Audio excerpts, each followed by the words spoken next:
नमस्कार प्यारे छात्रों, आप हैं Rajkumar Patel sir YouTube channel पर। हम पढ़ रहे हैं एडग्रेड अभ्यास पुस्तिका। आज हम पढ़ेंगे कक्षा 7वीं की हिंदी विषय का पाठ 5। पाठ 5 का नाम है मध्य प्रदेश का वैभव। तो आइए शुरू करते हैं। सबसे पहले बहुविकल्पीय प्रश्न है। प्रश्न पहला है, जीवाश्म राष्ट्रीय उद्यान कहाँ है? तो जीवाश्म राष्ट्रीय उद्यान जो है वह मंडला जिले में है। डी ऑप्शन इसका सही है। आगे है दूसरा प्रश्न, अंक शब्द का एक अर्थ है संख्या, दूसरा अर्थ है। तो इसका अंक शब्द का दूसरा अर्थ होता है गोद। सी विकल्प इसका सही होगा। प्रश्न क्रमांक तीसरा है, भरत मिलाप का प्रसिद्ध स्थल है। तो भरत मिलाप का जो प्रसिद्ध स्थल है वह चित्रकूट में है। बी ऑप्शन हम इसका सही करेंगे। प्रश्न क्रमांक चौथा है, सबे मालवा का अर्थ है। इसका उत्तर होगा मालवा की रात। यहाँ सी विकल्प इसका सही है। पांचवा प्रश्न देखें, अनेक पर्यटक ग्वालियर घूमने आते हैं। इस वाक्य में संयुक्त क्रिया है। संयुक्त क्रिया हमें बतानी, इसमें डी विकल्प सही है। घूमने आते हैं यह एक संयुक्त क्रिया है। डी ऑप्शन इसका सही है।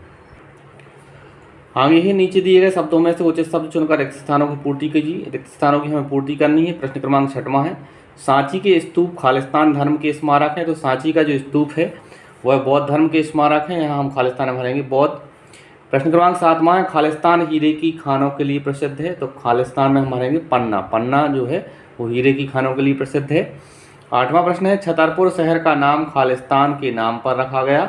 तो छतरपुर शहर का नाम जो है वो महाराजा छत्रसाल के नाम पर रखा गया। खालिस्तान में भरेंगे हम महाराजा छत्रसाल। यहाँ नंबर हमने डाले हैं, आप नंबर को देख के भी भर सकते हैं। 9वां प्रश्न है, उज्जैन में पिछला कुंभ मेला सन 2016 में लगा था। अगला कुंभ मेला सन खालिस्तान में लगेगा। तो इसका उत्तर होगा 2028।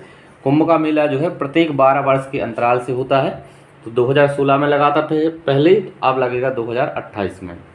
आगे 10वां प्रश्न है, अधिक में तम प्रत्यय लगाने पर बनने वाला शब्द खालिस्तान होगा। तो अधिक में हम तम प्रत्यय जोड़ेंगे तो बनेगा अधिकतम। आगे लघुत्तरीय प्रश्न है। प्रश्न क्रमांक 11वां है, पाठ के अनुसार मोक्षदायिनी नदी किसे कहा गया है? तो पाठ के आधार पर मोक्षदायिनी नदी नर्मदा नदी को कहा गया है। इसका उत्तर होगा नर्मदा।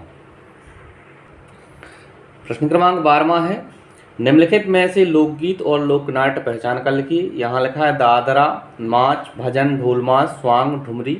इनको हमें लोकगीत और लोकनाट्य को छांट के लिखना है। सबसे पहले लोकगीत में दादरा, भजन और ठुमरी आ जाएगा। लोकनाट्य है माच, ढोलामास और स्वांग, यह जो है वो लोकनाट्य है।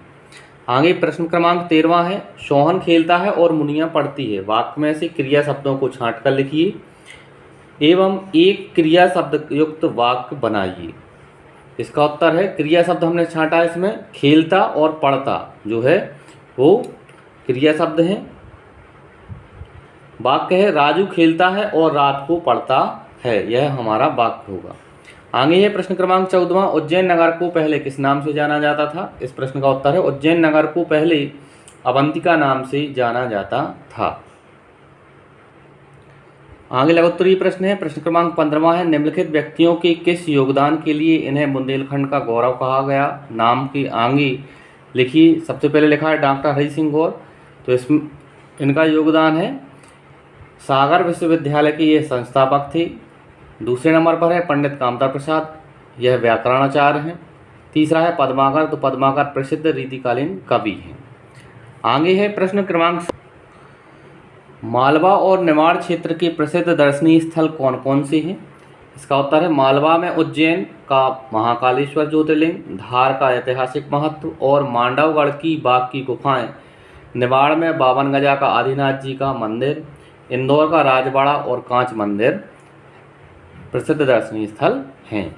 आगे है प्रश्न क्रमांक 17वां, यदि आप मध्य प्रदेश में भ्रमण का अवसर मिले तो आप किस स्थान का भ्रमण करना चाहेंगी? कारण सहित लिखिए। इसका उत्तर हमने लिखा, यदि हमें मध्य प्रदेश में भ्रमण का अवसर मिले तो हम खजुराहो में भ्रमण करना चाहूँगा, क्योंकि वहाँ बहुत सारे मंदिर हैं। आगे है 18वां प्रश्न, ग्वालियर की किन्हीं 3 विशेषताओं का वर्णन कीजिए। ग्वालियर की हमें 3 विशेषताओं का वर्णन करना है। देखें आप, ग्वालियर अपने प्राचीन किले के लिए प्रसिद्ध है, पहली विशेषता। दूसरा है संगीत सम्राट तानसेन, यहाँ हम संगीत सम्राट तानसेन और बैजू बावरा की प्रतिस्पर्धा यहीं हुई थी। और तीसरा है वीरांगना लक्ष्मीबाई की समाधि ग्वालियर में है। यह ग्वालियर की 3 प्रमुख विशेषताएं हैं। आगे दीर्घ उत्तरीय प्रश्न है। प्रश्न क्रमांक 19वां है, साहित्य और संगीत के क्षेत्र में मध्य प्रदेश के योगदान को बताइए। इसका उत्तर है मध्य प्रदेश का साहित्य और संगीत में महत्वपूर्ण योगदान है। साहित्य में कालिदास, वराहमिहिर, बाणभट्ट, भूषण और पद्माकर प्रमुख हैं। संगीत में तानसेन, बैजू बावरा और अलाउद्दीन खां का नाम प्रमुख है। कालिदास की रचनाएं और तानसेन का संगीत आज भी लोगों को प्रेरित करते हैं। प्रश्न क्रमांक 20वां है, मध्य प्रदेश की कौन कौन सी गौरवशाली विशेषताएं मध्य प्रदेश गान में मिलती हैं, लिखिए। इस प्रश्न का उत्तर है मध्य प्रदेश गान में प्राकृतिक सौंदर्य, ऐतिहासिक धरोहर, सांस्कृतिक वैभव और धार्मिक महत्व की विशेषताएं मिलती हैं। नर्मदा नदी, सतपुड़ा पर्वतमाला, सांची स्तूप, खजुराहो के मंदिर, तानसेन का संगीत, कालिदास का साहित्य, महाकालेश्वर ज्योतिर्लिंग और ओंकारेश्वर का धार्मिक महत्व इसका हिस्सा हैं। इस तरह से प्यारे छात्रों, इस वीडियो के माध्यम से हमने पार्ट 5 के प्रश्नोत्तरों को पूरा किया। आगे के पार्ट के वीडियो के लिए आप हमारे चैनल को सब्सक्राइब करें और वीडियो को लाइक करें। धन्यवाद। जय हिंद। वंदे मातरम।